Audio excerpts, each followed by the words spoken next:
too soon to call us old. When and where did we go cold?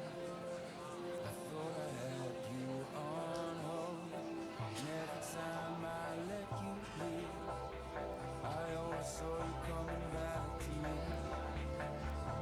When and where did we go cold? I thought I had you on hold. Thought I had you on hold.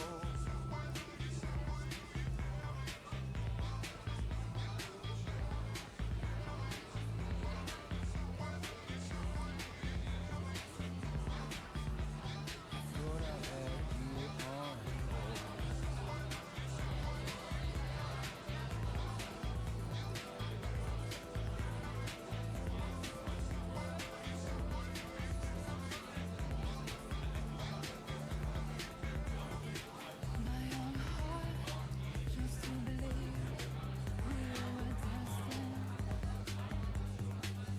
Young hearts only love, call it a lesson.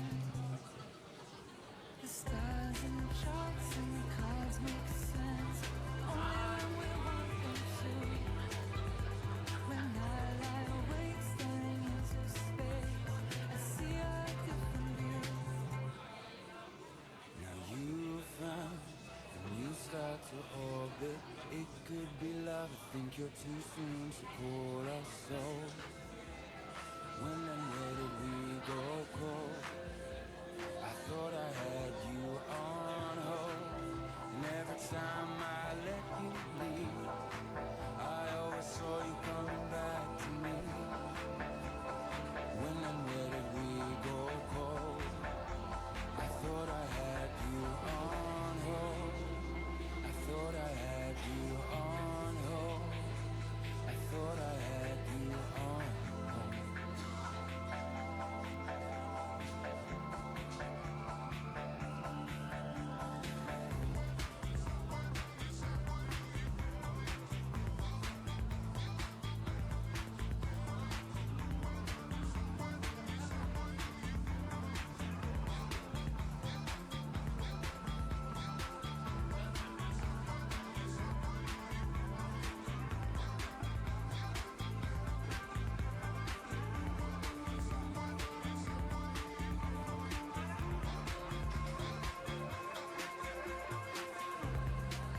And every time I let you leave, I always saw you coming back to me.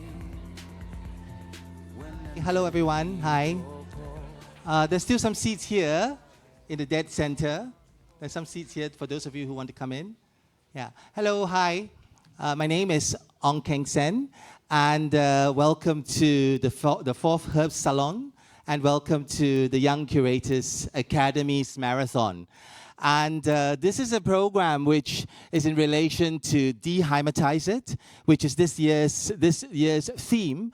And I want to just give a little bit of short history about what this is about, because it's a slightly unusual situation. It's not a show, but you're invited to listen to 32. Actually, there were 33, but we'll talk about that story later. To listen to 32 micro contexts or contexts of these participants in the Young Curators Academy, invited from far-flung places.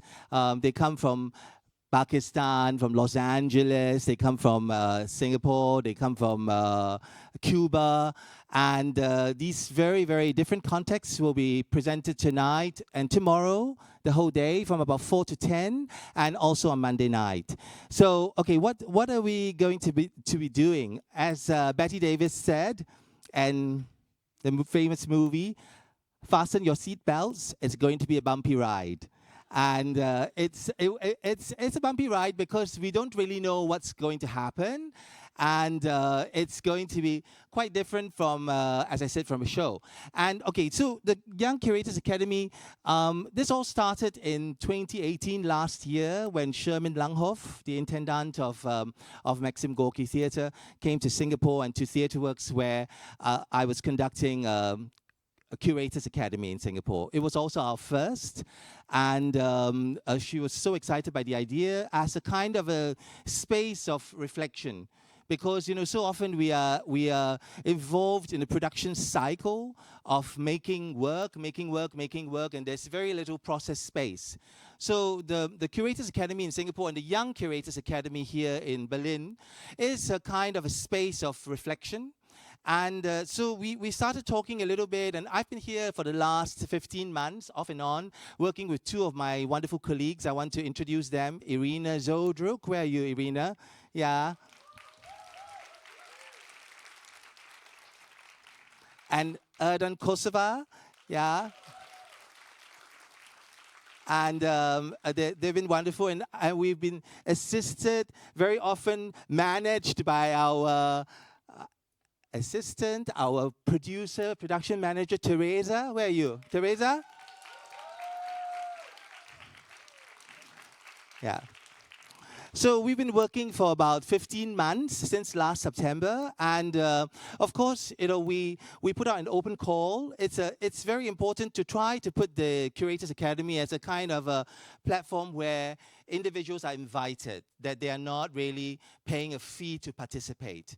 So it's an extension of hospitality. It's an extension of hospitality to discuss together, to find alliances, to find partnerships. And we made an open call. There were about 350 applications, and we chose 35 of them. And of the 35, 33 accepted. One individual, Shrenyang Kun, she can't make it because she did not get her visa. So it's very interesting because we're funded by the federal ministry, but she didn't get her visa. But her name is still in your book, but she's not here.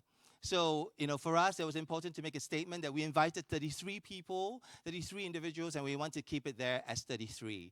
And so these 33 individuals went through a series of, after we went through the portfolios, we invited them.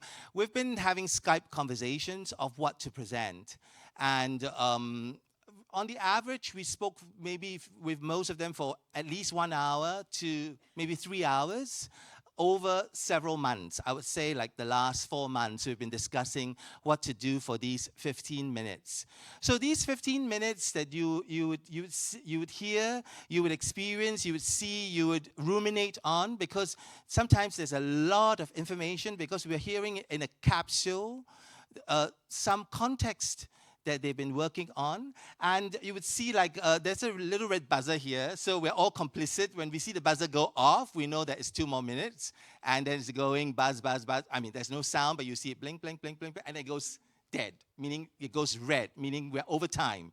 So in those 15 minutes, you hear this micro context, and after that, the door will open and new audience will come in, and some of you may want to leave, but we hope that you would stay through the 15 minutes. It's not too much to ask, but stay through 15 minutes and listen to the context. So the sense that we have of this Young Curators Academy is in a way the politics of listening. Because very often there's each of these young participants, they can be artists, they can be curators, they can be producers, but we are really looking for participants who are embedded in their context. So we kind of feel like there is now a kind of a moment in the history of art and activism where we have to leave behind the star curator, but look at the embedded curator.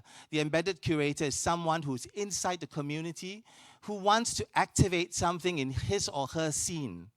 So it can be a political scene, it can be an activist scene, it can be a village scene, it can be a cosmopolitan scene.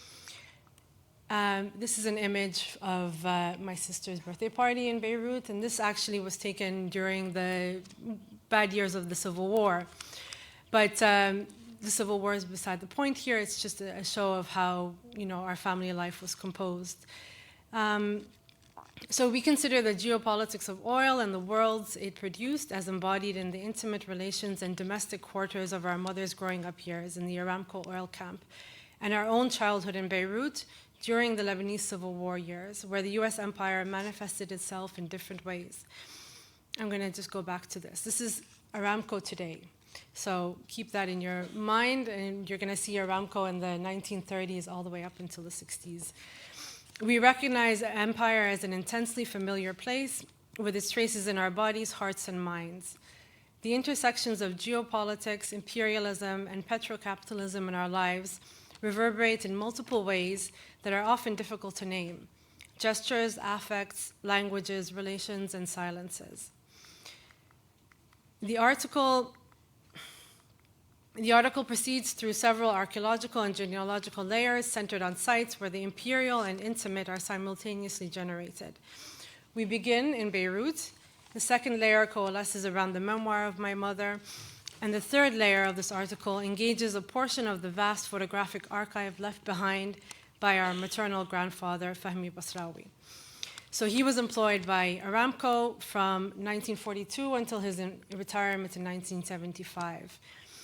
So for those of you who don't know what Aramco is, Aramco is worth between 2 and 10 trillion US dollars, and it's one of the world's richest national petroleum and natural gas companies.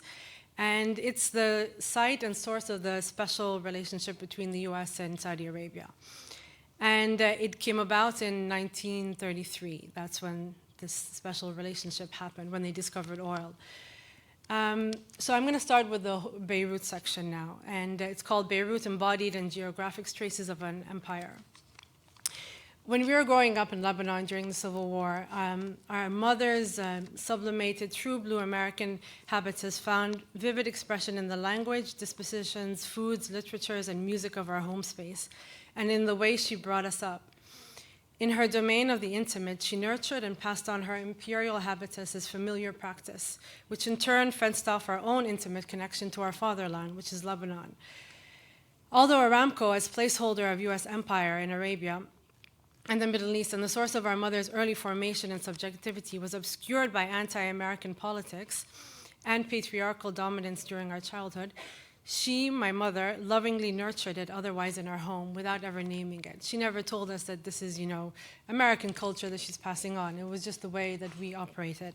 At home, we spoke English. We listened to the Beatles and rock music. We ate cereal that came from the US.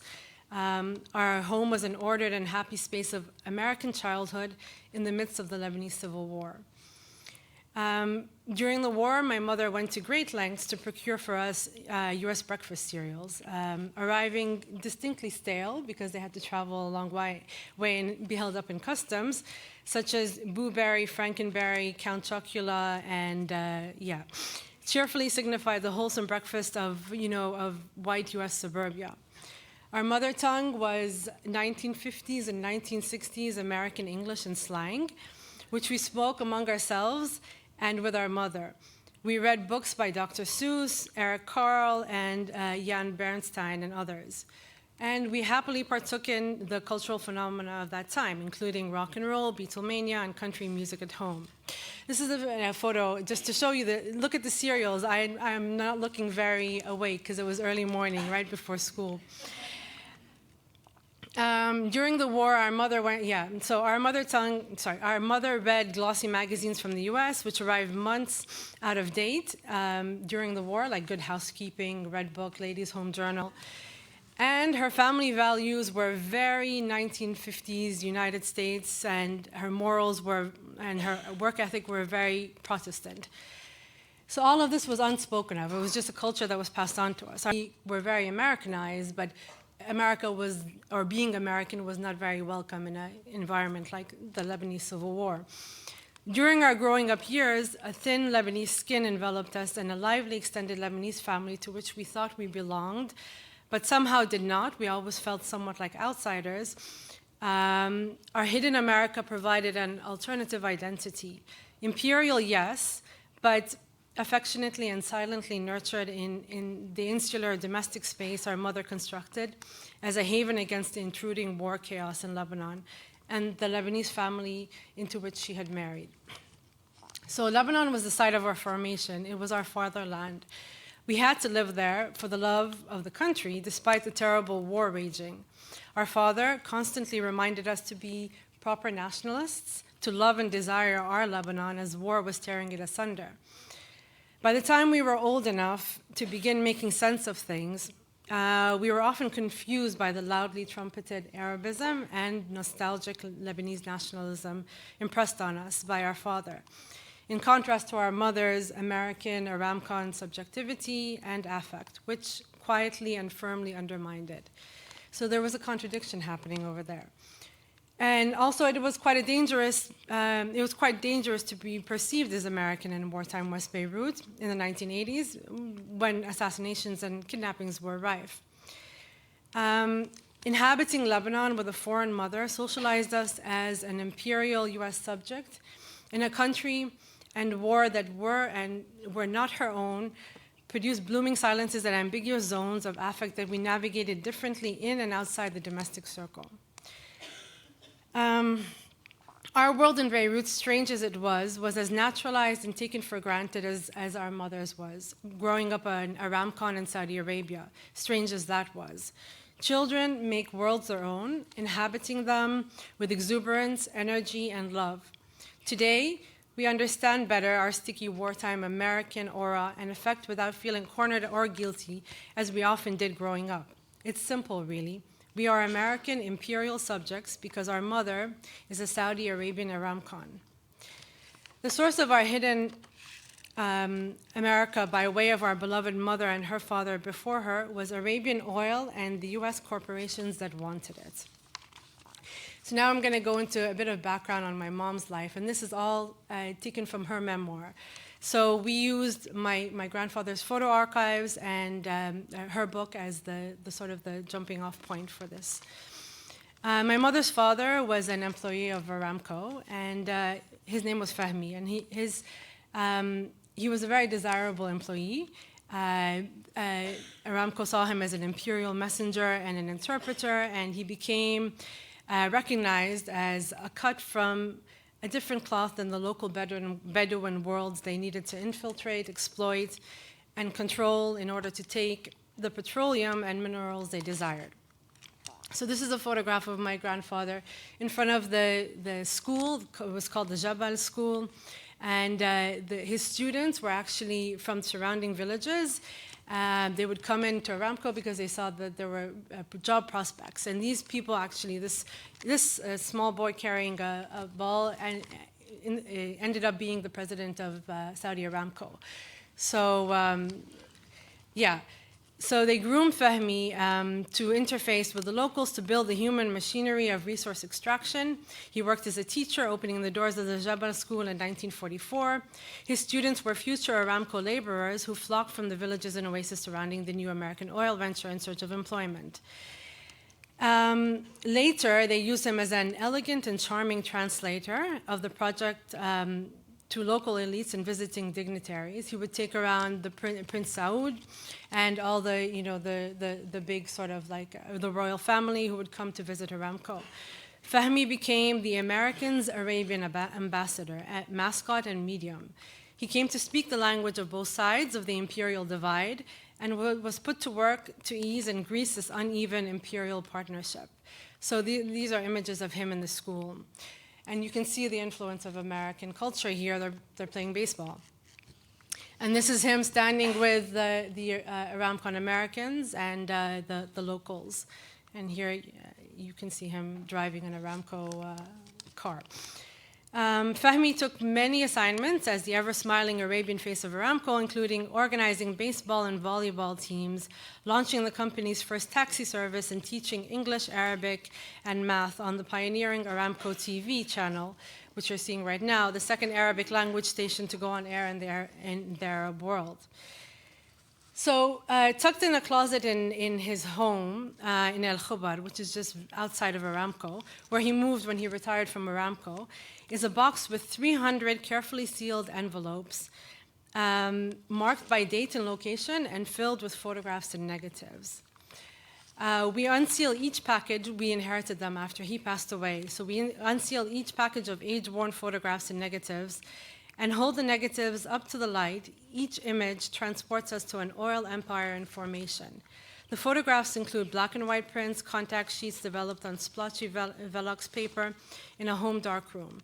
carefully annotated slide film, faded Polaroids, dusty medium format negatives, and a wide array of 35mm prints.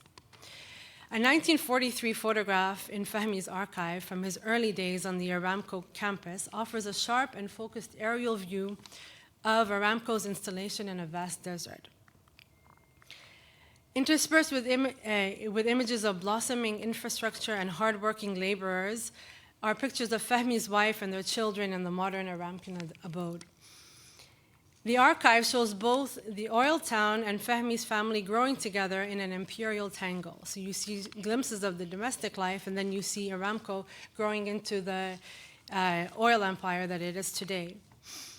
Fahmi's family was among the first 3 Arab families to move into Aramco's American camp. It was divided into the Arab camps, which were in horrible condition, and the American camps, which had air-conditioned, houses that looked like they were in middle America and suburbia, which had been renamed Senior Staff Camp 2 years previously. Since the remaining families were white U.S. Citizens, the Arabs were required to conform to the dominant white culture, but were held apart.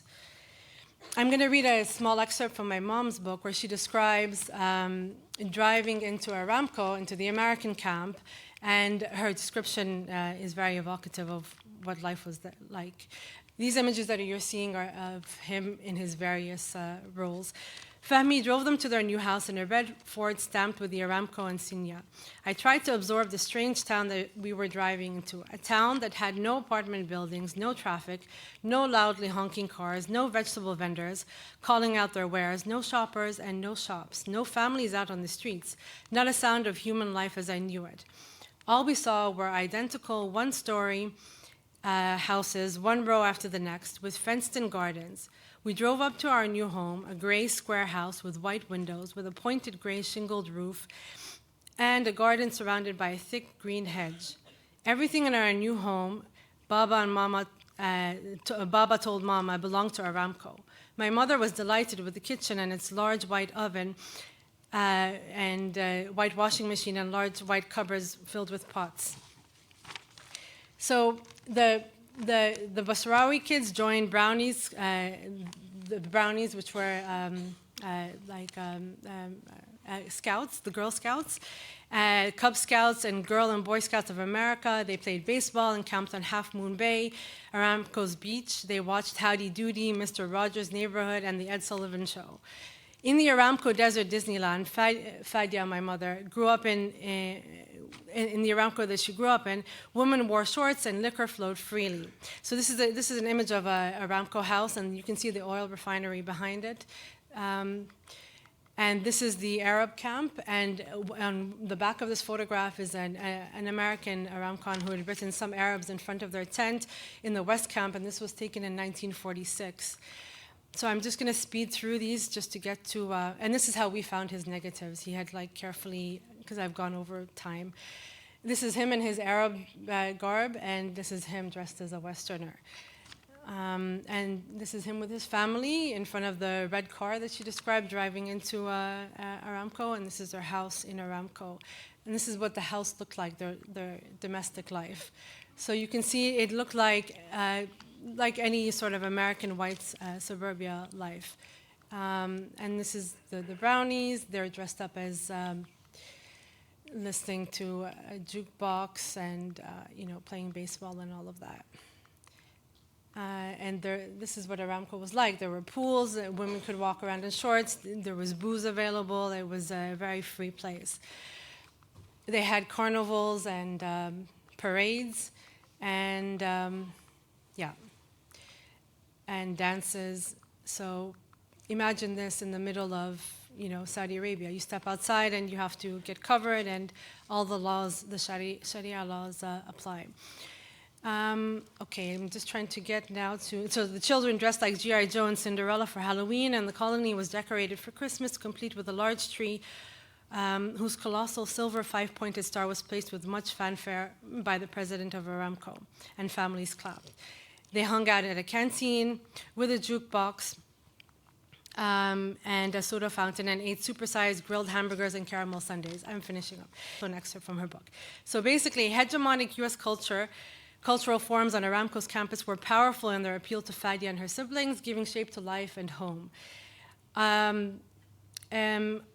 On the surface, Fadia and her siblings came to see themselves as all-American, but in their home, as well as among their American peers and teachers, it was clear that they were not. They were very much outsiders.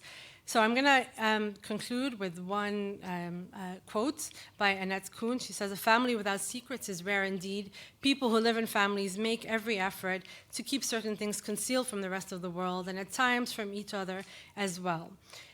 This resounded loudly for us as we sift through, and try to make sense of the America our mother passed on to us.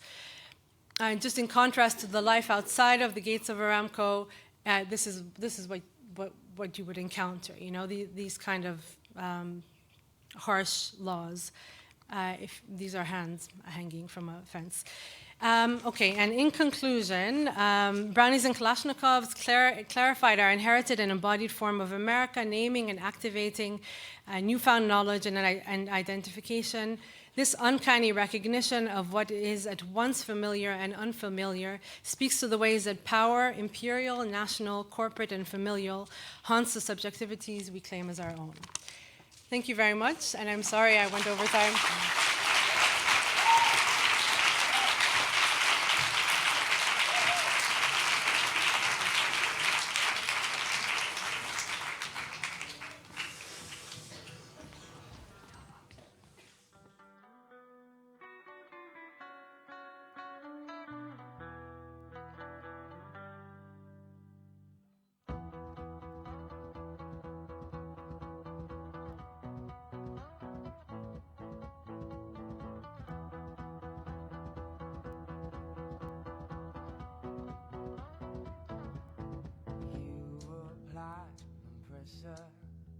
To help me crystallize, and you've got the faith that I could bring paradise. I'll forgive and forget before I'm paralyzed.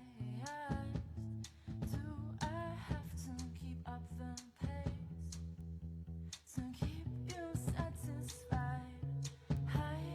Things have gotten closer to the sun, and I've done business Monroe. So don't think that I'm pushing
It's not working. I think the PowerPoint present. Okay. Hi everyone. As this is Herbstsalon, autumn, so I have a love-hate relationship with PowerPoints. So I chose this cheesy, autumny kind of thing. I was gonna sing today my one-hit wonder, Oh Eurasia, but I lost my voice due to illness, so this will not happen today. And I might cough several times, so excuse me. Not only my voice is missing today, but also, as it has been mentioned, a colleague from Cambodia who was gonna be part of the Young Curators Academy. Unfortunately, this country, Germany, is still racist and very sexist, that they did not give her a visa. And I just wanted to give some space and share it with you. I'm Hyunsin. I am an artist, a translator, an activist, a bridge. I am a migrant, I am a native, I am a hyphenated being. I am Olivia. I'm officially German, seen as Asian, being also Korean, originally Indian, maybe Dutch. I'm a living being, I am many. I am Kim. I'm Kyopo. Ise, second generation, a hybrid generation of togetherness. I'm a deputy. A victim, I'm a survivor, and I'm your worst nightmare and your sweetest dream. Navigating in this white society, in a still very white art world, my body refuses to be a feel-good project for the white saviors complex.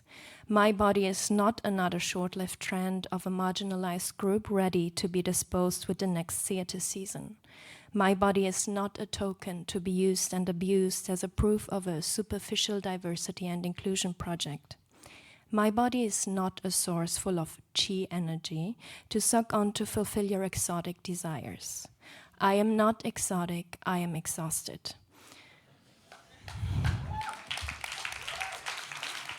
I am creating alternatives, multiple narratives, queering stories, and tackling the one grand narrative called history. Because my body is an everyday battleground, as for many others, not just in ordinary life, but also in navigating inside the theater, the art world.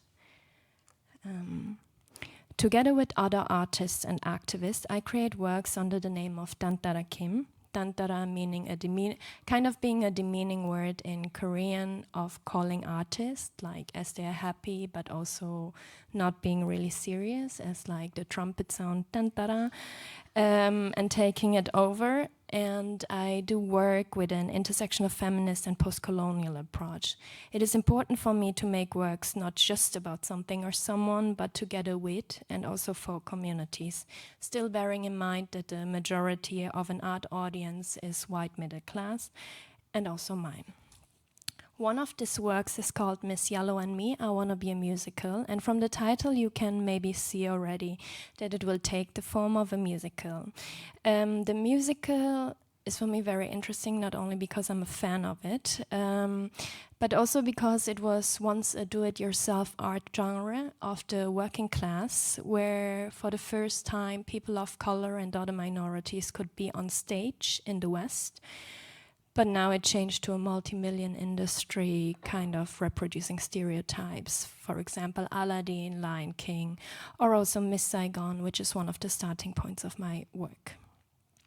The audience finds themselves in the middle of an audition process. Think of X Factor, like Deutschland sucht den Superstar, and also a theater audition, where three candidates, Hyunsin, Chongyun, Yeonsuk, the ages ranging from 30 till 60, some being artists, dancers, some grew up here, some came later, some had no choice, who have different backgrounds. And they're fighting for the role of their lifetime, the role of Miss Yellow, the next big thing in musical. I will show you some excerpts of video excerpts, and then we talk a bit later. She will rise like the evening star, a new girl on the Broadway scene, even more perfect than Cho-Cho-san, or Halloween's Yeonsuk, Jung-Young Han-Shin. Who is going to be the next Miss Yellow? Who is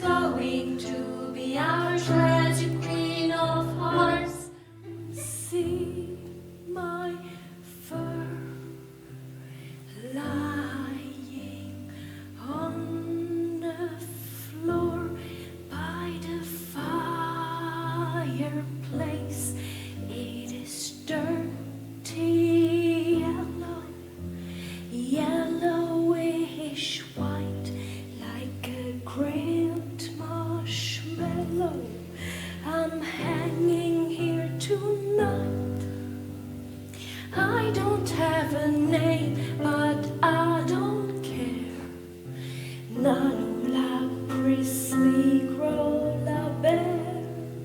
Shoot me one more time, I'll still be there. Protagonist of your worst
As I have as well observed, it is like the Mark Twain story of the boy who was told to stand in the corner alone, not to think of the white elephant.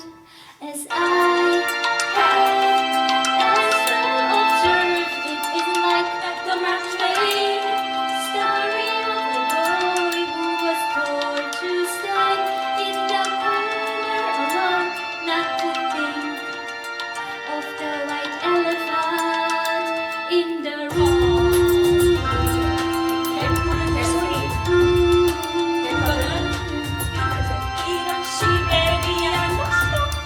하, 머리에 개뿔 개소리. 됐거든, 띵 같은 이런 시베리안 아시아.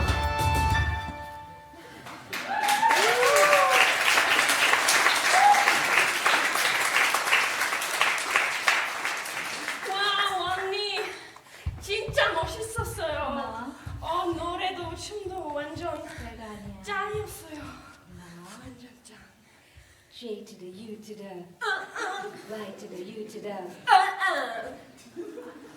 Das war doch scheiße. Oh, that was shit.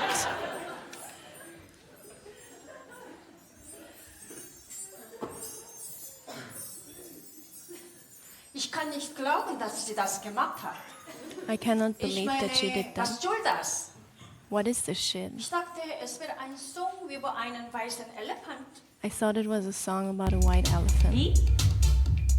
War es in Deutschland? How was it in Germany? Dunkel, Dark, unangenehm, uncomfortable. Wurst, Sausage ist salzig. was too salty. Sunrise, sundown, sunrise, sundown, sunrise, sundown, sunrise, sundown. Take me for dinner twice every day.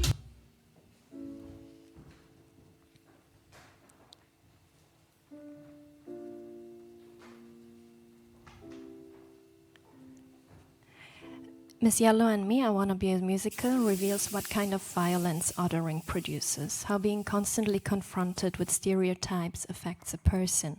In this case, the stereotype of an Asian woman, submissive, silent, invisible, hypersexual, and ready to kill herself for the sake of a white heterosexual man, not only in everyday life, but also in mainstream theater.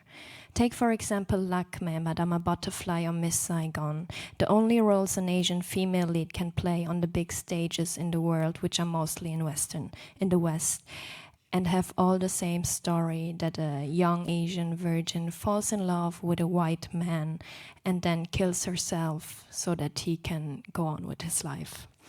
At the same time, Miss Yellow and Me, I Wanna Be a Musical has a twist evolving within the piece as like a parasite and being revealed at the end, which empowers the performers but also the performance. The involvement of the audience reveals how one cannot be an outsider in matters such as racism or sexism, because ignoring is simply affirming it.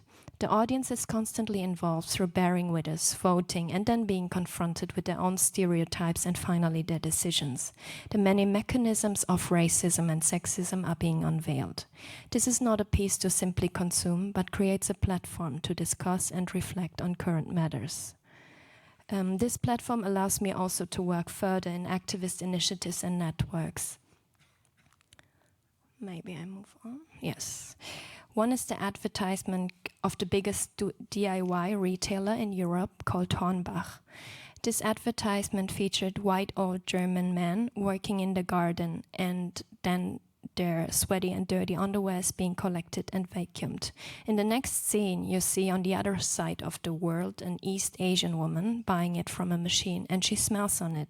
She makes a face as she would just experience an orgasm from it, and then the slogan of the company appears: "This is how spring smells like. So riecht der Frühling."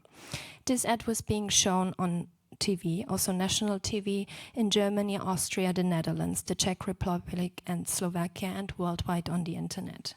Me and my friend Songun started a campaign against the demeaning depiction of this Asian woman, and also knowing how much sexual violence is being involved in this stereotype.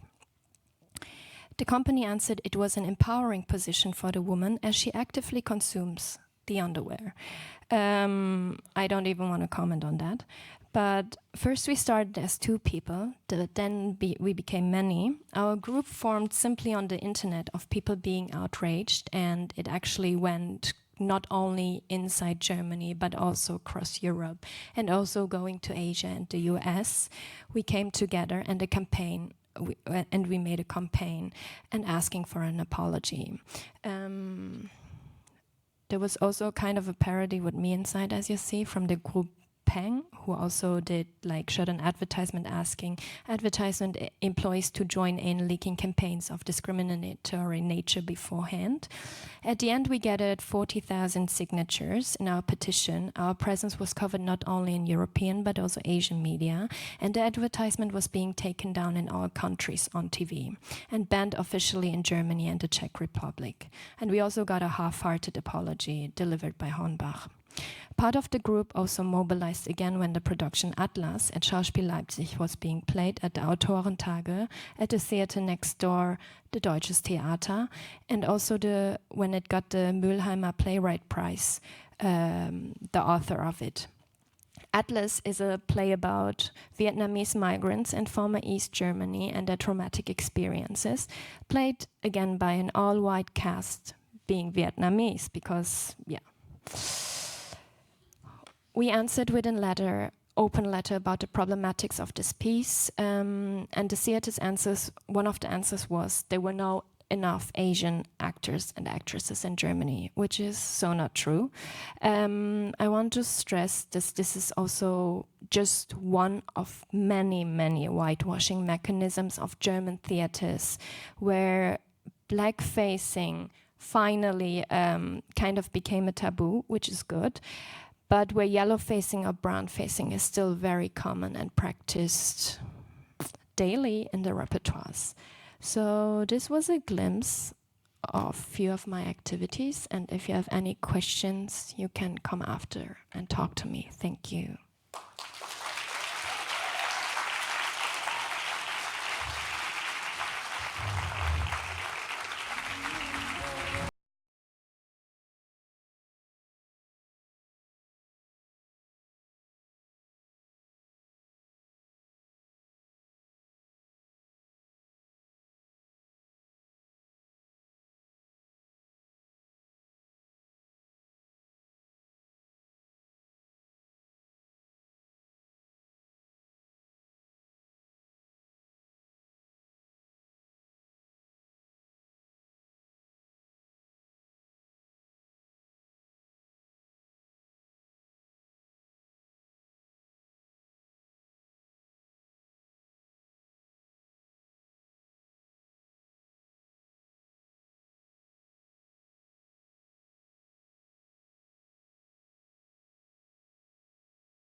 Hi, can you hear me?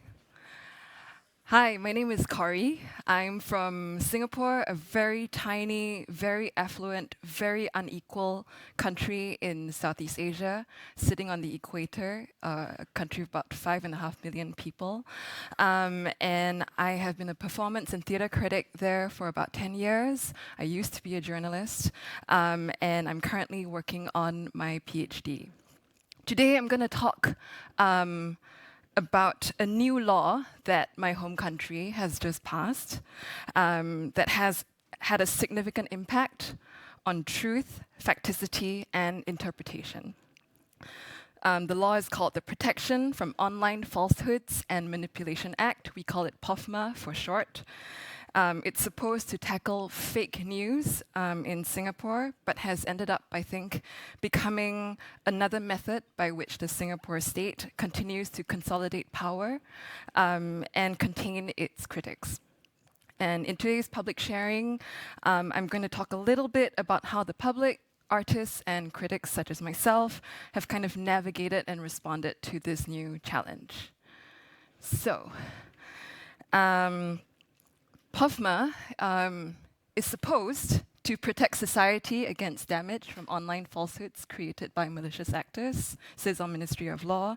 In Singapore, laws tend to be passed very quickly because the current ruling party, the People's Action Party, which has been in power since independence in 1965, they have a supermajority in parliament. It's quite quick to pass laws. You can see how fast this went through, and it came into effect earlier this month, just a couple of weeks ago. It targets public online platforms such as Facebook and Twitter, but it also targets private, closed communication platforms with end-to-end encryption like WhatsApp and Telegram, what we think of as closed groups.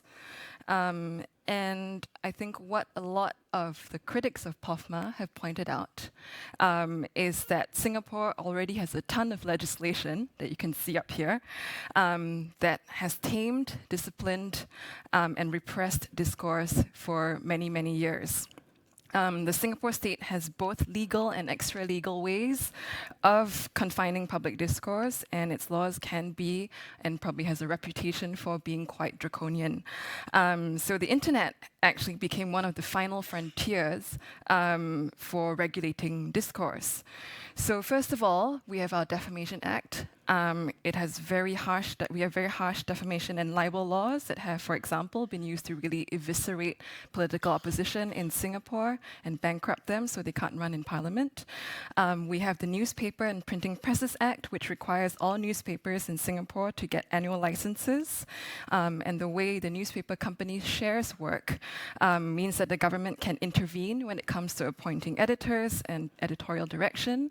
I personally worked at the largest mainstream English language newspaper in Singapore for 5 to 6 years, kind of recovering from that, where there was a really pervasive culture of self-censorship and kind of quiet fear and political quietism. It was quite difficult to navigate, and journalists would eventually get burned out and try to blame the system instead of kind of taking responsibility for their own writing. And in addition to that, well, you can ask me more about that later on, but in addition to that, we also have the Broadcasting Act, which imposes licensing on broadcast media like radio and TV, ensuring a monopoly on the media by a state-linked company, and then the Telecoms Act, which already kind of has provisions for sending false messages. I won't talk about out-of-bounds markers too much, but it's kind of an extra legal measure. There's basically this very murky area regarding the Singapore state's sensitivity or insecurity about certain issues, but this is never defined. So you only know there's a line when you cross it, and then suddenly everyone all the ministers are like targeting you, and you're not quite sure why and what line you crossed. And I'm going to talk about a playwright later on who crossed one of these boundaries. So critics of POFMA have pointed out that under these existing acts, as well as our current hate speech laws, our current legislation is already more than enough when it comes to tackling malicious and false content. I mean, I don't dispute that there is malicious and false content, but it's kind of using a scorched earth policy to tackle something very specific. Under POFMA, and I've excerpted some of the act here. Our ministers are given enormous latitude to take down or correct what they determine to be false. You can see this in number 10. And it's possible that articles can be taken down if they are deemed to diminish public confidence in the work of any government agency, regardless of whether or not the government agency deserves its levels of public confidence. And advocacy groups and activists have pointed out that this act really gives ministers really unprecedented discretion over what is true and what is false. Academics such as myself and activists have become extremely worried that POFMA will freeze our public discourse even further, especially because the advancement of knowledge and academic work focuses on disputing and interrogating facts that are taken for granted or considered to be established, as well as relying on different critical interpretations of information and raw data. So facts don't just exist as facts, they must be tested and questioned. In fact, the word fact comes from the Latin word facere, which means to make or to do, and inherent within the word is a kind of movement and shifting dynamism. So that was kind of an ad put out by the Ministry of Law. Various ministers in Singapore have emphasized that POFMA does not target opinions, you'll see right up there, criticism, satire, or parody. But, in fact, there is actually no legal provision for this written down in black and white in the Act. So we kind of have to take their word for it, that they're not going to come after us for critiquing them. The punishment is also very severe. Tech firms who break the law can be fined up to $1 million Singapore dollars, which is about 650,000 euros. And individuals can be fined up to 100,000, so that's 65,000 euros, or imprisoned for up to 10 years. Just to give you some context, within Southeast Asia, this is not the only harsh law in Southeast Asia that ends up targeting journalists, activists, and political dissidents. We have Article 66D in Myanmar of the Communications Act of 2013, which can target people for extorting, coercing, restraining wrongfully, defaming, disturbing, whatever disturbing means, causing undue influence or threatening any person using any telecommunications network. And people face up to 3 years in jail and a fine. And like in Singapore, a lot of critics of 66D feel that this legislation is too broad, too vague, and easily misinterpreted or abused. So, for example, what does disturbing really mean, and how can we accuse someone of that? So there have been about 200 cases prosecuted under 66D so far. About 30 or 40 of them have been about journalists and activists practicing peaceable dissent or critique. The other very harsh law is Section 112 of Thailand's Criminal Code, the lèse majesté law, making it illegal to insult the king. It's known as one of the harshest in the world. It says whoever defames, insults, or threatens the king, the queen, the heir apparent, or the regent can face imprisonment of up to 3 to 15 years. So there's actually no definition of what constitutes lèse majesté.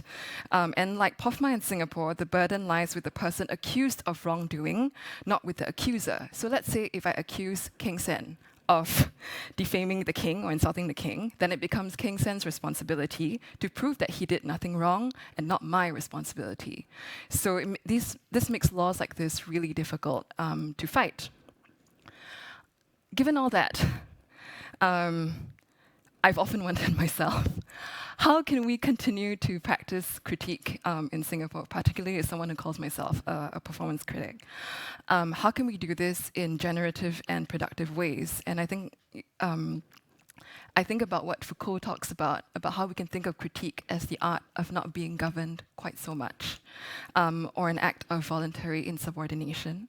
And as Butler put it, how can the critic and her practice of critique demonstrate how power and knowledge work to constitute a way of ordering the world, but also to track the way in which that field meets its breaking point? And because of that, I've been thinking about the public, the Singaporean public, as a kind of critical spectator. So protest is illegal in Singapore, but I'm thinking about other ways in which we can come together and assemble. And one of the exciting things about thinking about the public as a kind of network is that the public has the potential to become kind of a multidimensional critical spectator. We are more intelligent together than any one of us is alone. We are distributed, we are unpredictable, and there are many of us. And I'm just going to walk you through a quick case study.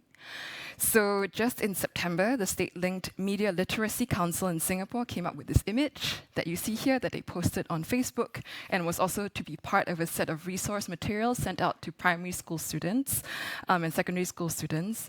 And you can see immediately that it defines satire as fake news. So the public was immediately very shocked by this. And within hours, the social media post was flooded by hundreds and hundreds of members of the public critiquing the council. Like, satire is not fake news, mate. And beyond kind of one-liners such as this, there was kind of a lot of insightful and provocative commentary that worked together on different levels and built on each other's arguments. Eventually, the council was kind of cornered into giving a kind of shallow apology. And I wanted to single out one of the comments here that got a lot of traction, more than what you see down there. It was made by a good friend and fellow arts practitioner. Her name is Nabila Said. She's the editor of the Southeast Asian arts media platform Arts Equator. Instead of just refuting the council, she also looked at the imagery of the council's methods and its use of Sherlock Holmes over there as a mascot who detects fake news. And she looks at the creator of Sherlock Holmes, Sir Arthur Conan Doyle, and his relationship with satire. And she says, so contrary to your claim that Sherlock would be weeding out satire in the search for fake news, I think it would be more apt for him to seek it out and appreciate it for what it is, a literary and artistic form involving humor, exaggeration, and irony, which seeks to inform or make people think. TLDR, satire is not fake news. Please take this misleading post down. It's quite, kind of funny and glib, but she was bringing kind of context and history together with her kind of critical interpretation. So we've seen on the one hand how POFMA can tend to treat all material with a kind of fierce suspicion and paranoia, and places the state as the kind of expert power who can make decisions on behalf of a passive public.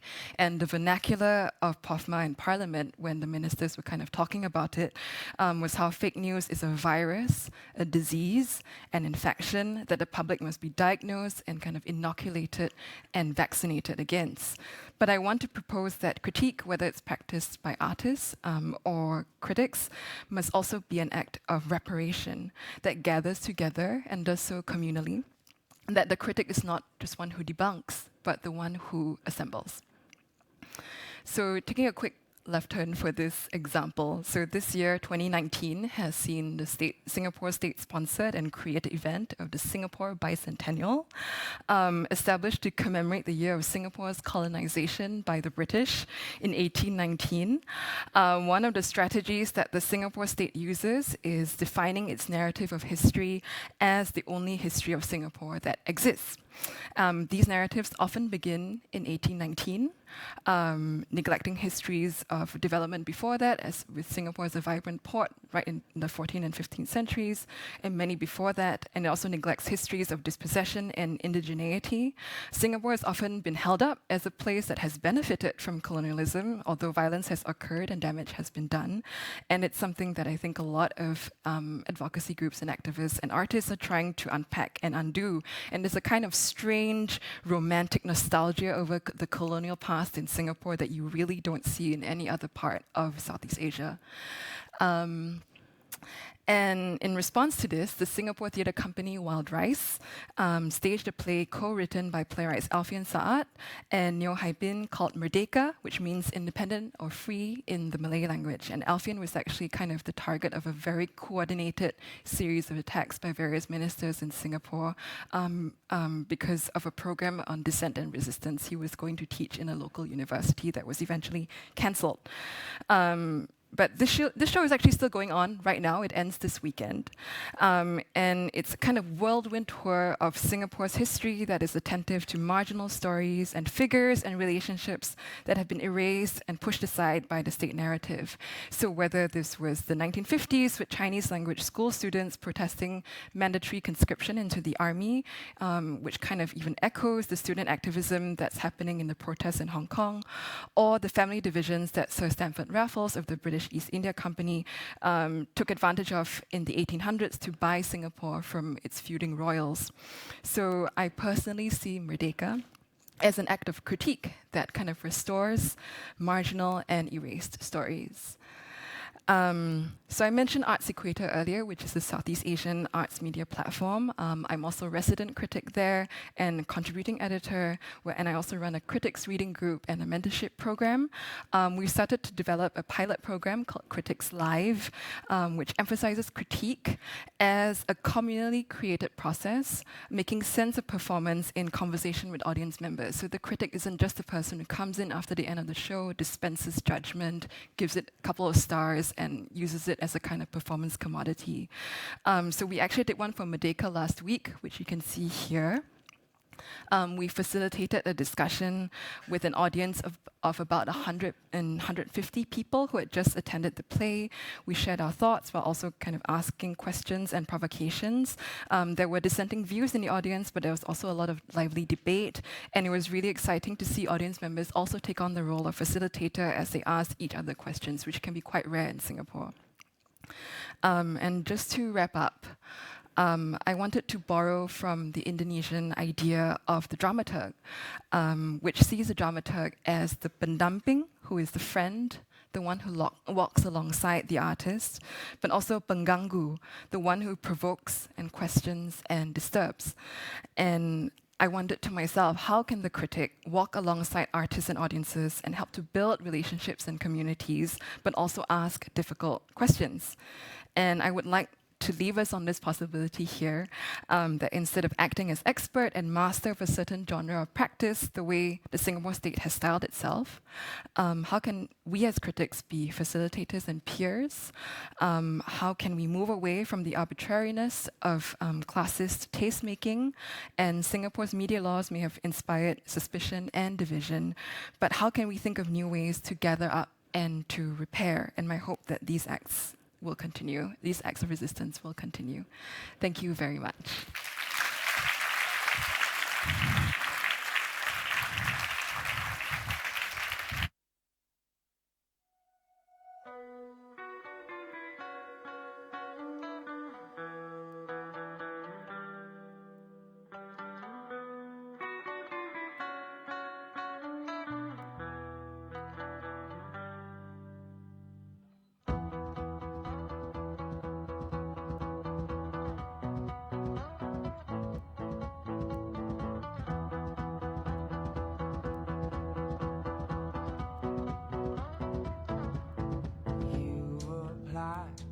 pressure to help me crystallize.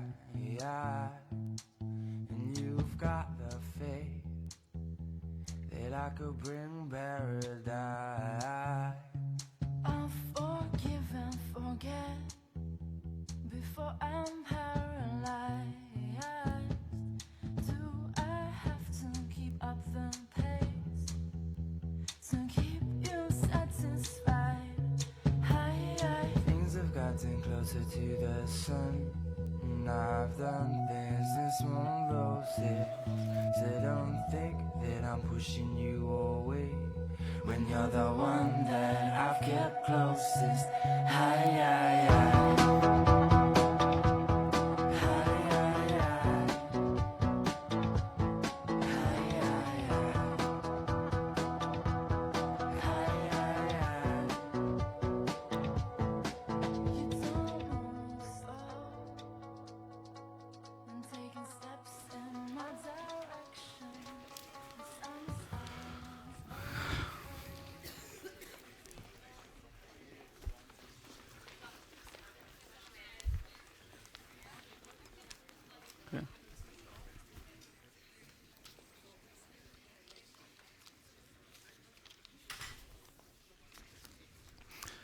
1 year ago, in September 2018, I discovered an arrest record at the One Archives in Los Angeles, where I had just moved from Pakistan.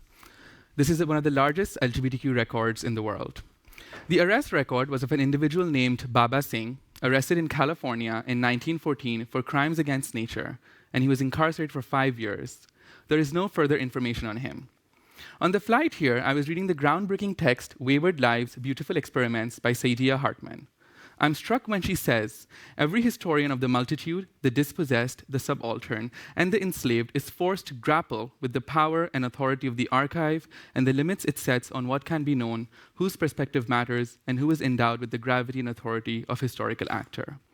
I want to extend this thinking to us as curators. What may entangled archives and histories of sexuality, of migration, of colony, of erasure inform of our curatorial practice? How can we simultaneously take care of these narratives and build new ones? Is there justice in our work? I'm a big proponent of the curatorial as interdisciplinary, as fictional, as loose, believing that our histories are too ruptured, too multivarious, too lost, and too silent for us to understand them just in the realm of the aesthetic.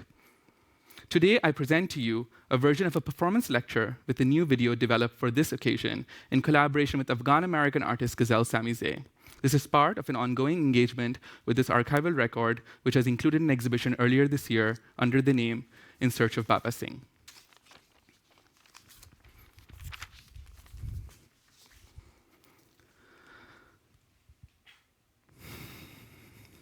Baba Singh, his name, uska naam, speaks out in so many ways.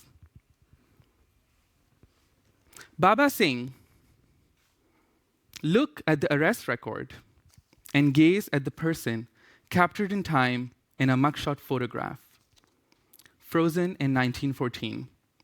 Photography, that most manipulative of all mediums used by the imperial power to study, profit from, and own the world. Here is the image of the person gazing back at us like his own body, his picture imprisoned in time, imprisoned by the same state that would hold him in confinement for 5 years for infamous crimes against nature. Infamous crimes against nature, a law in most Anglophone countries, courtesy of the British Empire, criminalizing, documenting, identifying, and punishing what would not be natural, not acceptable, usually synonymous with buggery or sodomy. This record misidentifies him as Hindu when he would have likely been Sikh, misidentified and mislabeled by the state who would barely care for the transient labor populations that would course and traverse it, seeking fortune as its own empire grew in the world. What is misidentification of a mere, nameless, powerless subject? The identifying state, obsessed with documenting, noting everything about him down. Marks, scars, and moles. Dim scar above left eyebrow. Small brown birthmark scar. Left thumb injured. What were the injuries and the scars sustained in his life and in his journey to get here, in his capture and in his confinement? How would the state mine him for information, extracting every possible detail and leaving his body and image carved up in numbers, words, and binaries the same way his own land would be carved up? Baba Singh, is he a colonial subject of an undivided Punjab under the rule of the British? Punjab, 5 rivers. The land of 5 rivers.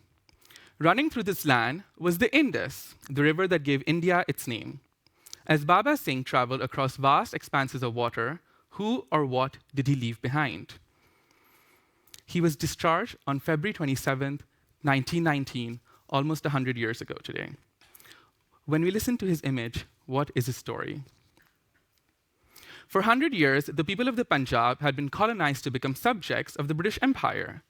Punjab was the heart of the British Raj, transformed due to its location of 5 rivers and the largest canal system created in the history of the world to further imperial dreams. Home to 3 major religions, Hinduism, Islam, and Sikhism, it flourished as the grain basket of India. Under the empire, the province was transformed as infrastructure was built around agriculture, manufacturing industry, railways, postal service and telegram, education, and health. The transforming economy failed to bring wealth to a large majority of the population. The imperial economy, through exploitation, would ensure that most of the income would be funneled back to its center. This transformation created new pressures on migration. As the British Empire made slavery illegal across its colonies, it demanded labor for its global plantations of rubber, sugar, and crops. The British subjects of India, numbering over 500 million, constituted some of their largest and poorest populations and could be used as dispensable indentured labor for the expanding empire. They scattered into colonies as far apart as Fiji, Trinidad and Tobago, Mauritius, and beyond. Thus, the beginnings of an Indian diaspora, culturally rent from the homeland and flung across the world. Baba Singh, who would have been part of this multifaceted exodus, may also have left the homeland seeking fortune elsewhere. Many Punjabi Indians would have made their way to San Francisco and California through a long journey of many months and days. They would have utilized the networks of empire. Their journey would begin from Punjab to Calcutta via new railroads that would not just connect the subcontinent, but also act as a facilitation of mass goods and labor. Ships would dock at the port, taking raw materials and labor across the vast British trade routes to colonies and new rising economic centers. Baba Singh may most likely have been on this long journey across the subcontinent from Punjab to Bengal, two provinces that would be destroyed and cleaved into half by the British Empire in 1947. But this was still 50 years before, perhaps a gentler time, and who would have seen that India would have become like this, destroyed, broken, maimed, divided, and carved. From Calcutta in Bengal, the ship would have gone to another of those British colonies, Hong Kong, onwards to Honolulu, and then to Angel Island in San Francisco, an arrival to a new promised land.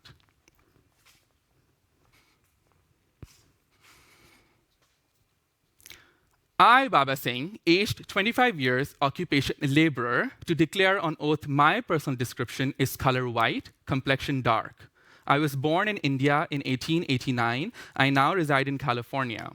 I emigrated to the USA from India on the vessel Victoria.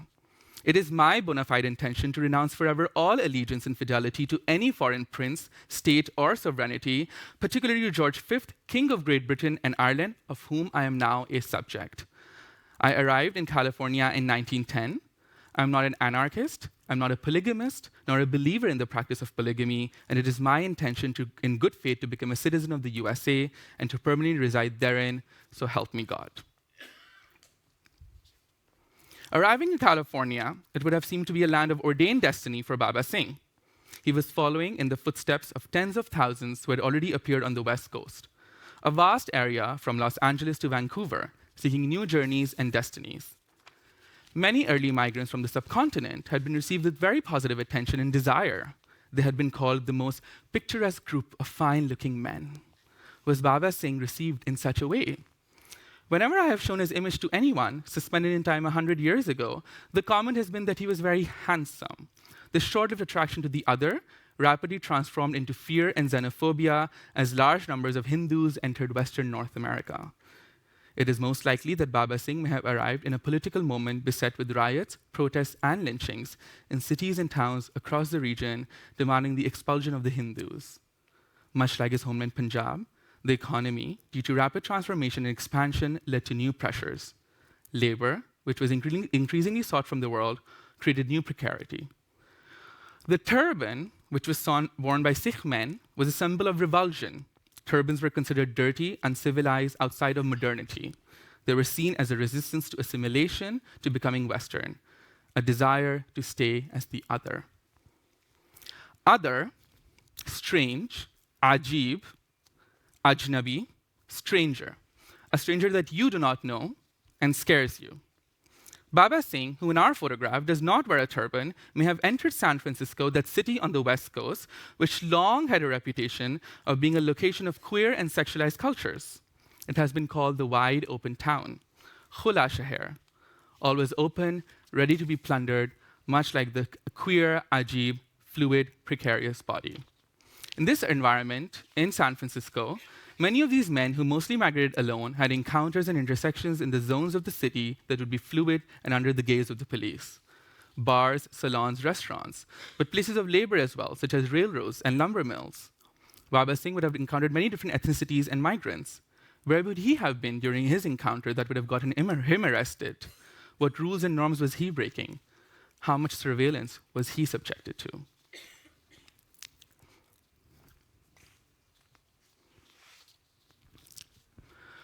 When I arrive at the US border in 2018, I am anxious. Every trip, cleaving and breaking oceans and mountains, is full of prayer. The visa stamp could mean nothing, and one could be denied entry. The only power is held by the imperial agent across from you who will decide your destiny in a few seconds. But I'm not Baba Singh. Today, I have privileges, rights, and most importantly, I am articulate. How do destinies, which are organized by empires and intricate systems, rest in the hands of a single body? What would I declare if I were to declare my intention? Nature, existing in or formed by nature, as opposed to artificial, or relating to the universe. Natural, based on an inherent sense of right and wrong. Naturalize, to confer upon an alien the rights and privileges of a citizen. What makes us natural? How do we gain rights and privilege? How do we naturalize ourselves? The Naturalization Act of 1795 in the US set the initial rules for naturalization for free white persons who had been resident for 5 years and more. So many of us in this room would not have been citizens of the US by then. In 1919, Bhagat Singh Thind, another Sikh man who sought to immigrate to the US, filed a petition for naturalization by arguing that he was high caste Aryan, full of Indian blood, and was racially eligible for naturalization. It is important to note that he did not contest the already present racialized immigration laws and instead sought to identify himself as akin to white European peoples. The Supreme Court, of course, unanimously rejected this argument, and in 1924, the Immigration Act built upon the 1882 Chinese Exclusion Act to effectively prevent all immigration from Asia. It may be super heartening for us that the Immigration Act of 1965 broke free from centuries of racist immigration policies, allowing equal access to immigration and naturalization to people of all nations. But if Baba Singh had been alive then, he would have had to wait till 1990 to be granted citizenship. Immigration into the country of sexual deviants, or homosexuals in the language of the state, not mine, was still prohibited under the legislation. The Immigration and Naturalization Service continued to deny entry to homosexual prospective immigrants on the grounds that they were mentally defective or had a constitutional psychopathic inferiority, until the Immigration Act of 1990 rescinded the provision. So where does this leave us? Achille Mbembe states, the material nature of the archive means that it is inscribed in the universe of the senses, a tactile universe because the document can be touched, a visual universe because it can be seen, a cognitive universe because it can be read. Consequently, because of its being there, the archive becomes something that does away with doubt, exerting a power over such doubt. It then acquires the status of proof. It is proof that a life truly existed, that something actually happened, an account of which can be put together. The final destination of the archive is therefore always situated outside its own materiality, in the story that makes it possible. Baba Singh, imprisoned in an image in 1914, a grayscale monotone color image, stares back at us. We all look at each other. If the tables were turned today, what would he read into us? What stories would he tell? If all we had to speak for ourselves was an arrest record and our picture from that record, what would someone else speak on our behalf 100 years from now?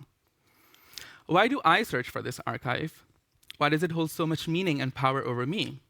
I look at the image of this person and want to describe it in all ways possible, to breathe it, to want to tell an immense story. I think of the many fragments of the world inhabited by this person. This archive is one of brutality, of erasure, of violence. It is a desire for me to reclaim history and to tell the world of an existence. But here I am, data mining the story of this person, extracting as well from a body long gone, long dead, extracting from its mere memory. What does this speak about our desires to mine, to tell stories, to speak? And when we speak for ourselves, is it because we're speaking for ourselves? Or when we speak for others, is it because we're speaking for ourselves? In our search for the protagonists, we discover new protagonists, ourselves. And in doing so, we simultaneously trap them and free them both from the ghost of history.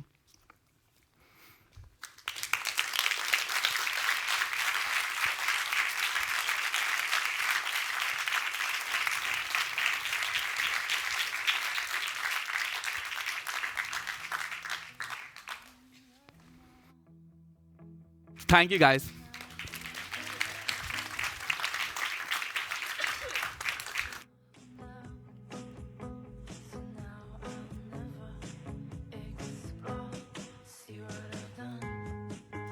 That bridge is on fire, yeah, that's the way I've been.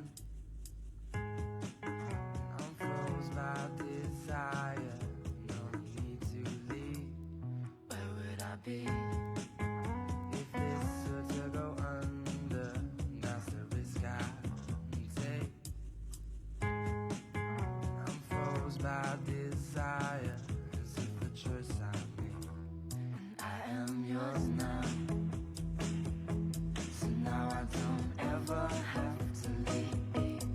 I've been found now, so now I'll never explore. I am yours now, so now I don't ever have to leave. I've been found now, so now I'll never explore.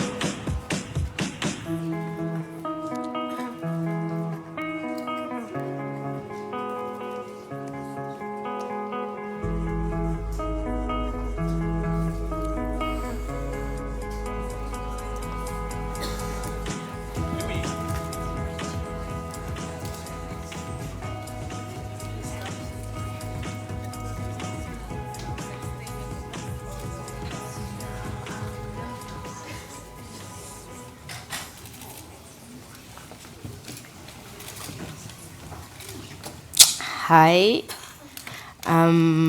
Well, the room is emptying up a little bit, little by little, as people get tired, I guess. So welcome to the newcomers, and I hope that the ones that have been here for a long time, YCA gang also will be able to bear with me until the end of my 15 minutes, hopefully, if I don't speak too slowly.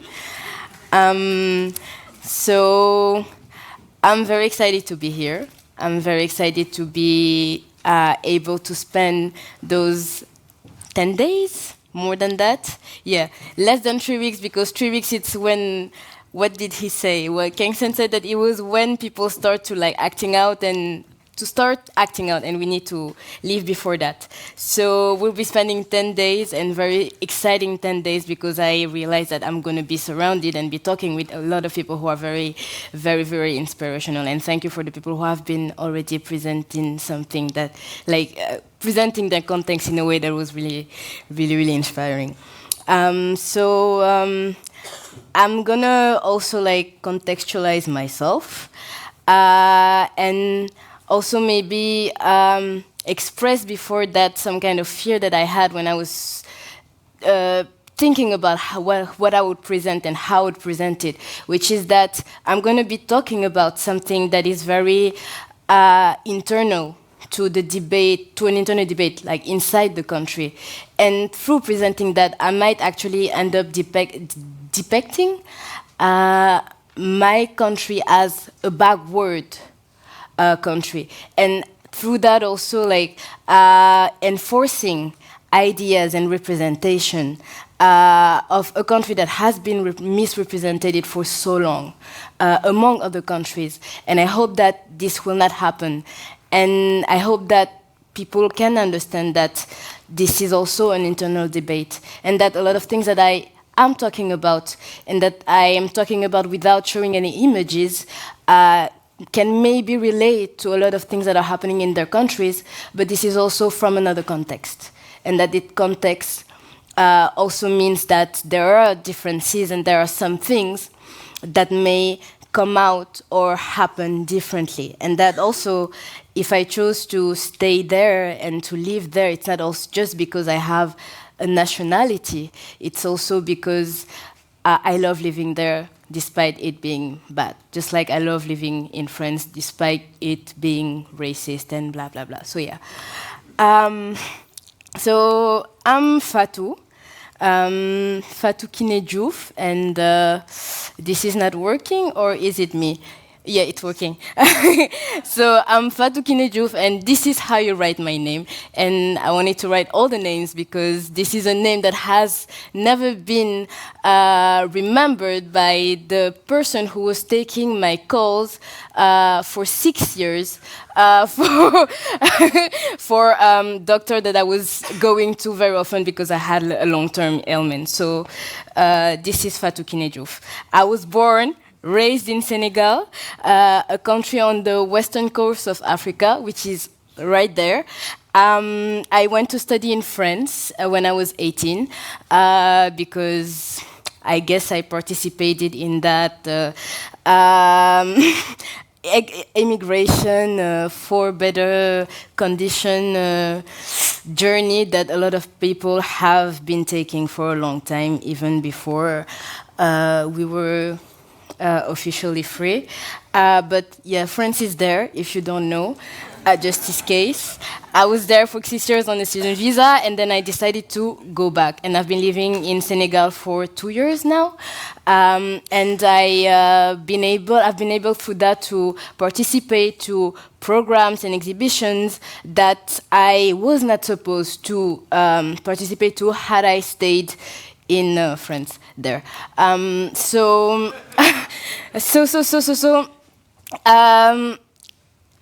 chose to stay there.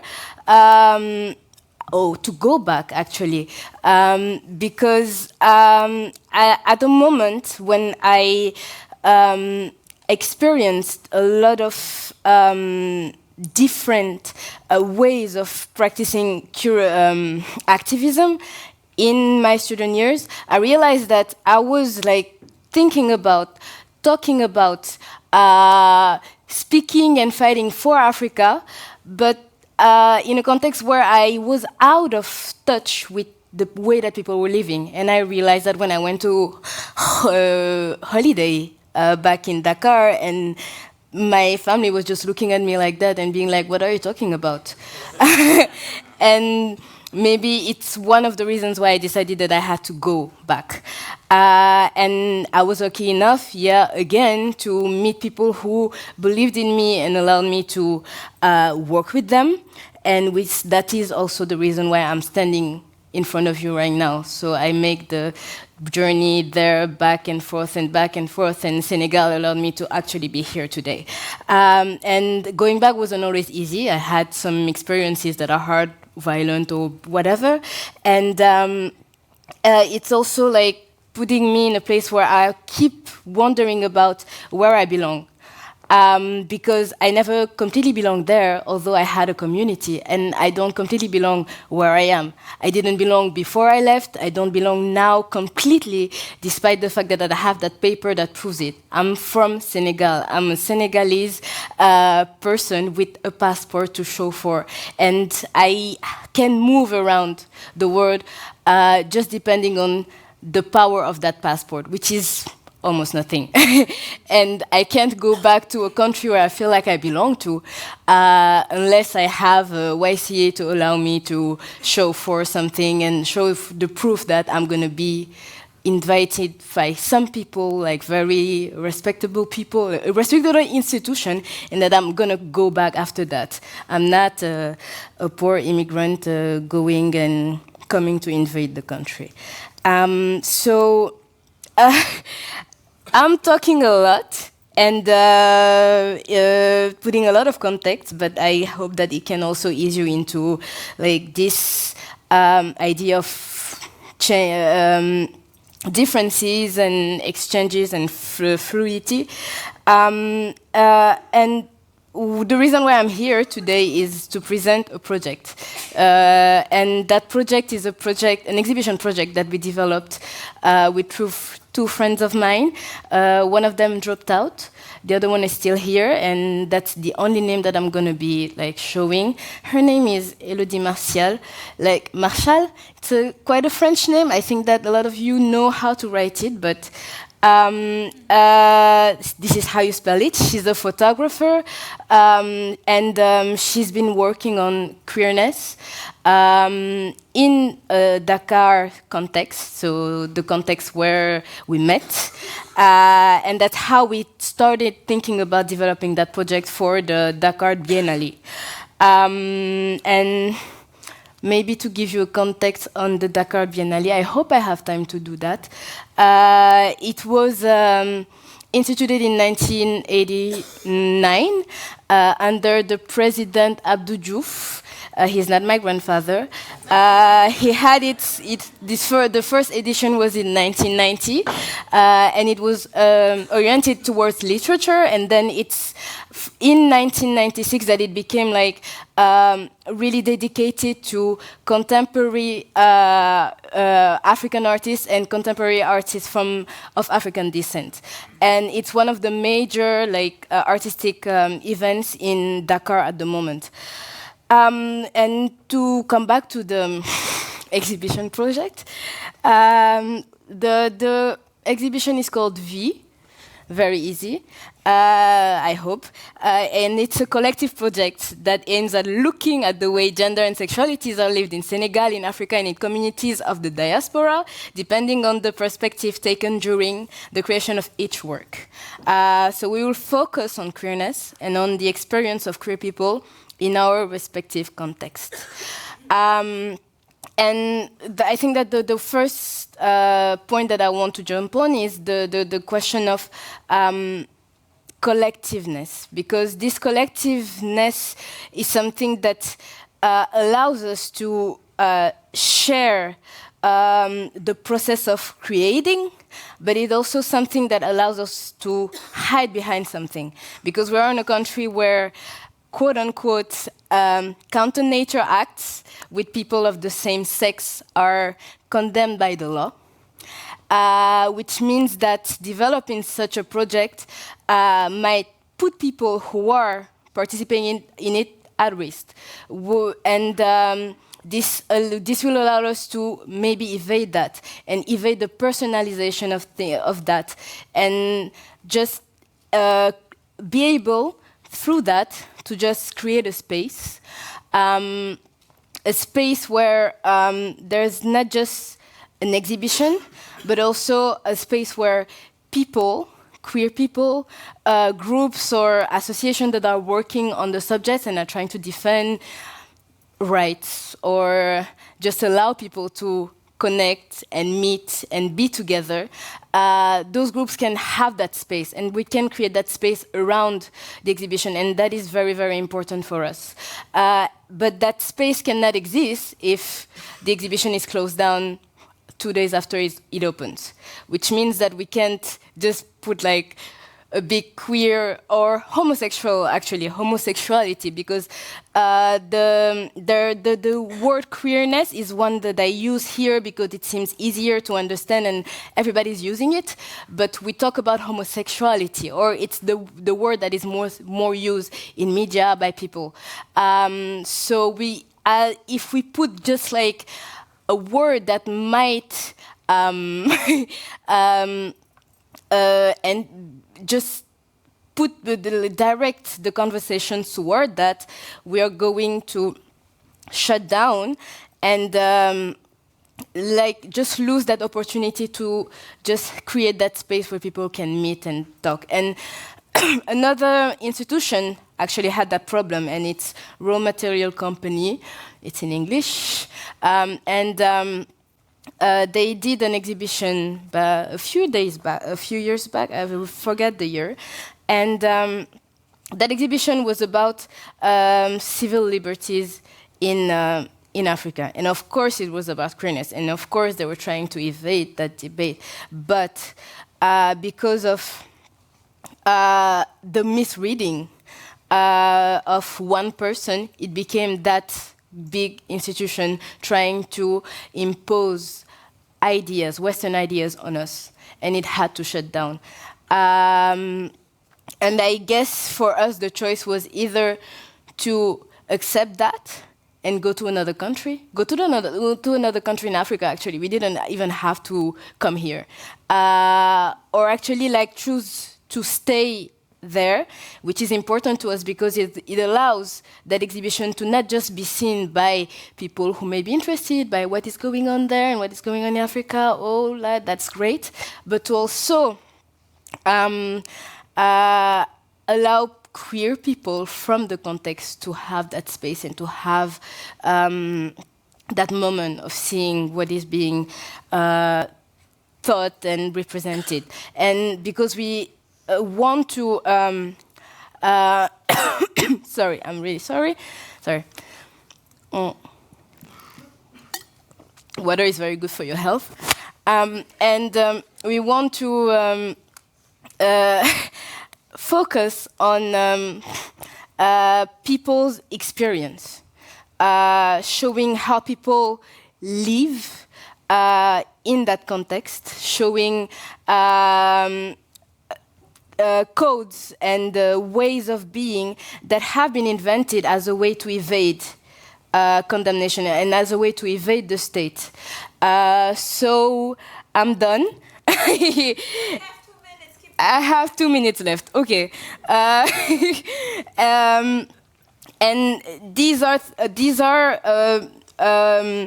works and creations that will, I think, mean something more to the people who are living in those communities or in those groups or who are queer.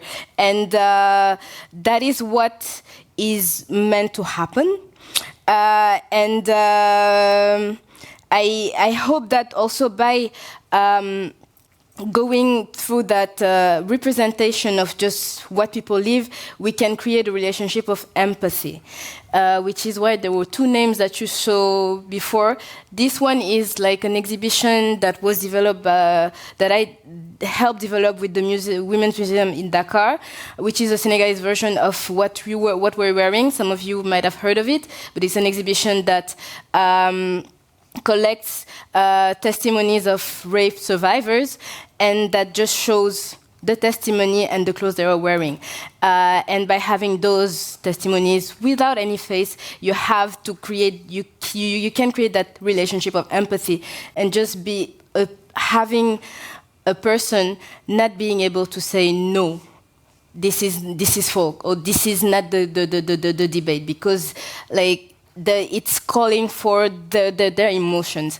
And this one was just like put in a comparison with that one, which is a campaign around rape that is also developed in the context, and that tours in different cities, and that is still going on, and it's a feminist association that I'm involved in.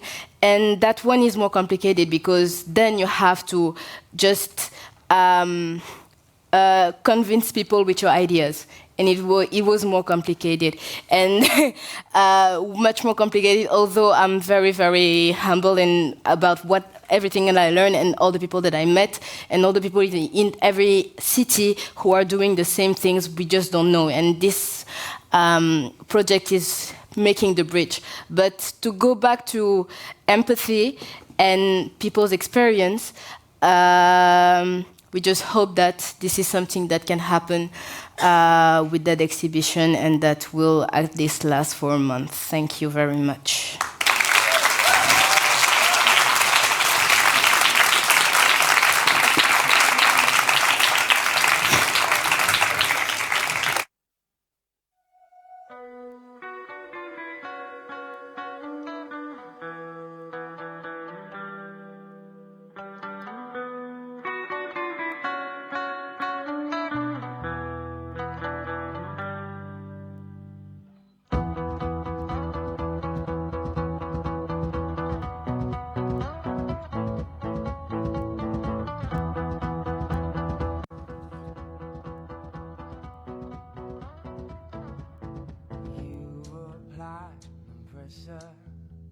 To help me crystallize, and you've got the faith that I could bring paradise.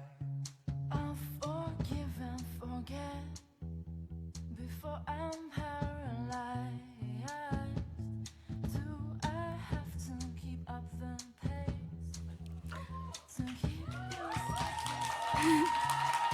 Thank you. It's late. We're tired. Hello. Everybody doing okay? Okay. Not going to be too long, I'm going to keep it short. So, my name is Promona, and I am here today with the unlikely task of making you all feel interested in my story. Last year, I started a collective with two of my friends and comrades from our university back home, the Jawaharlal Nehru University, or the JNU, the erstwhile Red Bastion in the midst of the capital city of Delhi, in a neo-nationalist, saffronized India. That's JNU. The story goes like this. In February 2016, the 2-year-old Modi government in power, which had the left-leaning university on its radar for a while, succeeded in doing something unprecedented. Following a cultural evening held on campus on the issue of Free Kashmir and a discussion around the unlawfully hasty death penalty decision for Kashmir separatist Afzal Guru, a rumor was spread across media outlets that anti-national slogans had been chanted in JNU. You are raising slogans, asking to destroy the very country which feeds you. I'm sorry, the citizenship that you wear on your shoulders also disallows this so-called freedom of speech you talk about. I'm sorry, you are not, you're anti-India. This is not a point of any ideology. You're anti-India, you're closet terrorists. Closet terrorists. Overnight, the entire student population of the university was termed anti-national, and a case of sedition was lodged against chosen members of the student union and other student political bodies on campus. Eventually, the government, on a call from the vice-chancellor of the university, succeeded in sending in the police to the campus to arrest the student union president and hunt for other activists, instilling fear and uncertainty amongst everyone on campus.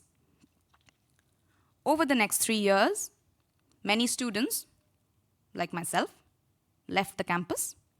Many were institutionally victimized, and many brave souls remained to fight the fight against fascism every day. 2 years later, in 2018, Jyotidas, Prabhash, and I found ourselves stuck in the basement of a research center at the theater department of the Free University, attempting to finish our PhDs far away from our alma mater, the JNU. The basement had 3 very comfortable red chairs, and we would spend our days on them, quietly pondering over the government-led demise of the leftist ethos of our beloved campus back home, and the odd feeling that we only had each other to talk to about this. No one seemed to understand or care.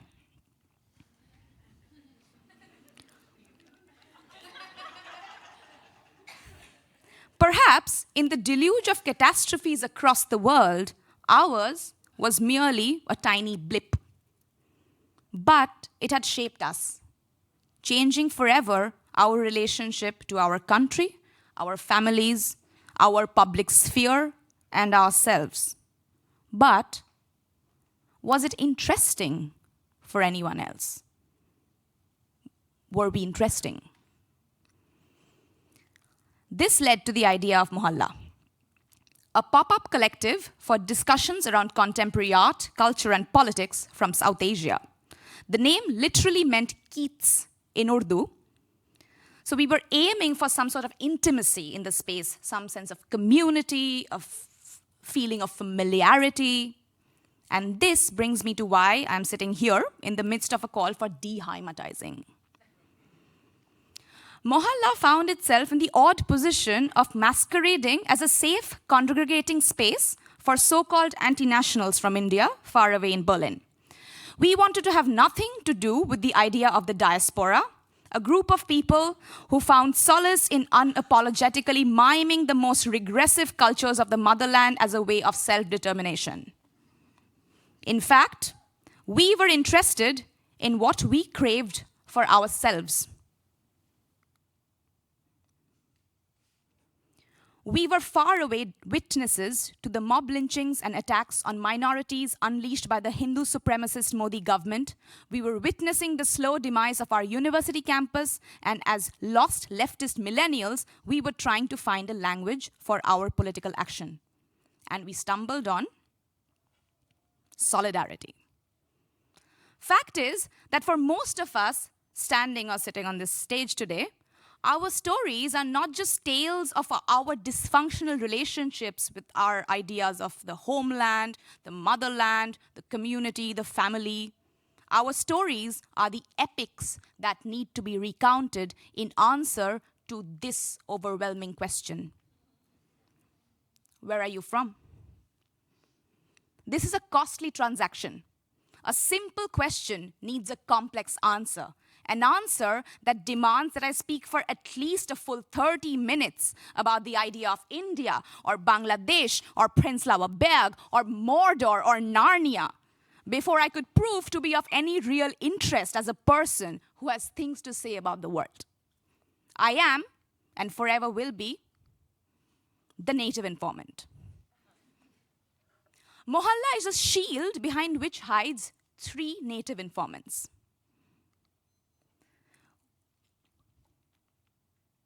We make events and discussions about contemporary Indian politics and culture, show films about queer azadi in the subcontinent, the rise of the Hindu right in India, the slow creeping of globalization at the turn of the 90s, and open the doors to interested people from the city of Berlin, luring them in with homemade Indian snacks and tea. At worst, we inform. At best, we practice a politics of solidarity. Solidarity is the radical claim of being more than interested in the struggles of other people. It is the call to empathize, identify, and take concrete actions paralleling the struggles of people who are not like us, who will never be like us, and from whom we do not expect the infinitely belittling task of being like us. Solidarity, if taken seriously, aims to be a politics that could fundamentally shake the potentially reactionary ideas of community that lies at the heart of political identitarianism. Perhaps no one is able to find real meaning in the politics of solidarity like those who are uprooted. While for some of us, solidarity is watered down to signing online petitions, sharing news on social media, or turning up at protests at the Brandenburg Gate, I can say this from my own sense of uprootedness, from my own campus community, that each time these seemingly meaningless actions take place, it gives me meaning. It gives meaning to my life. I feel, to be clear, witnessed. Solidarity politics is a radical relationship to history, whereby we can articulate that not a single person has been forgotten. Enough sad stories. Let me tell you some fun stories about the idea of home.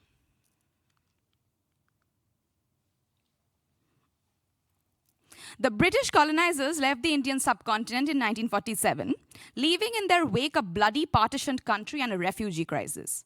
The eastern border, near to where I come from, ran through a large Bengali-speaking landmass, and my grandparents, among many others, left their homes in what is now Bangladesh to come to what is now West Bengal.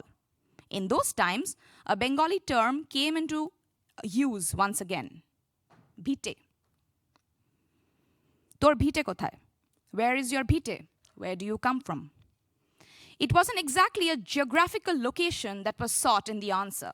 It was that costly transaction of before, a simple question with a complicated answer. You see, bhite wasn't exactly just one's home and hearth. It was one's farmland, cattle, family, soil, material existence, etc. Perhaps an apt cultural translation of Heimat, if we were not so afraid of the misappropriation of the term by the Nazis. Why did our creative vocabularies of belonging and community get taken away by the worst people on the planet?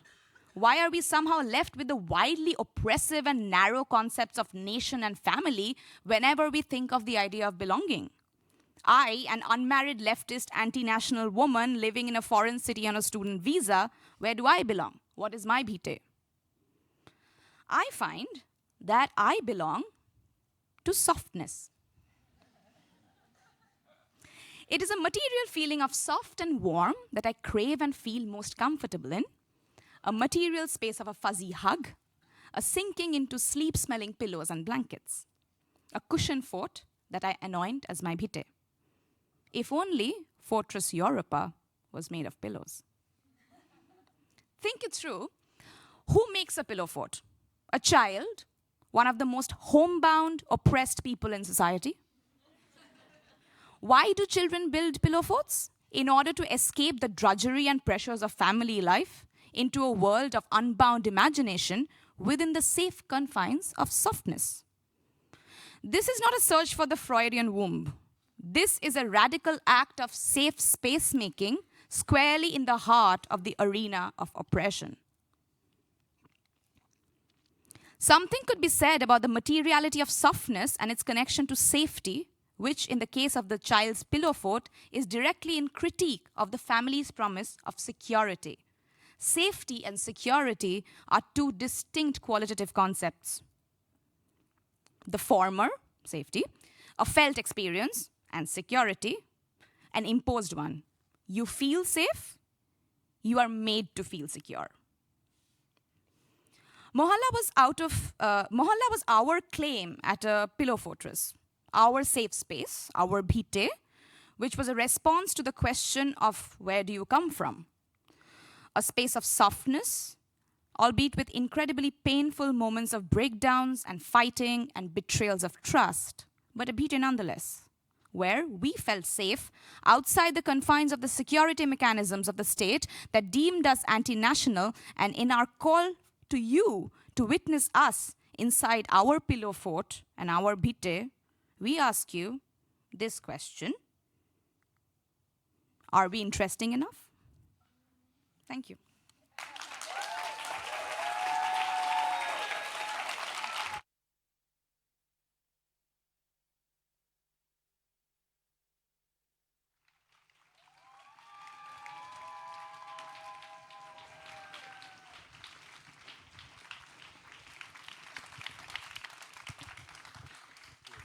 So, the Young Curators Academy's marathon goes on tomorrow from 4 to 11 and Monday 6 to 10:30. And, you know, I forgot to say earlier that actually in the, who are our curators? They are, as I said, artists, producers, activists, writers, many scholars or students. We have many people on student visas, and there are many of these. And so I'm very happy to say that I think there's probably the most kind of like strange space that the curator is not defined, but actually we are putting the curator as a question mark. And we have created a kind of situation where, as you can see from tonight, the presentations are all very diverse. And I just want to end by maybe asking all the curators or the participants in the Curators Academy to stand up, for those of you who are here, just to show yourselves. We can't introduce everyone because there's too many of us. Please, those who are from...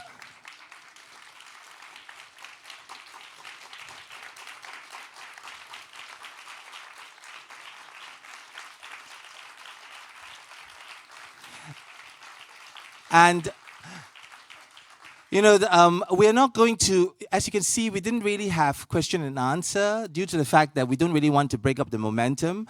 But you can join us on our Sunday session. Next Sunday, we're going to have open house, meaning that you sit with us, between us, in our workshop space. But if you want to join us, and of course, you can always catch individuals outside that you've listened to, that you have a burning question to ask. But we have long feedback loop on the last Sunday, which is the 3rd of November.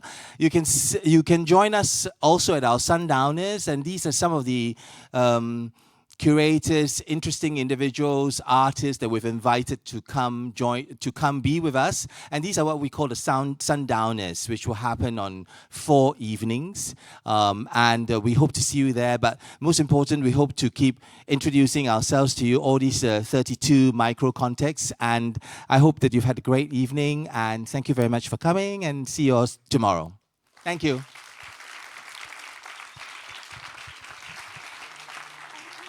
Whoever hasn't seen the exhibition in the Palais is still open, and here we'll start a party in around 20 minutes, half an hour, something like this. So the party is here tonight. Have fun.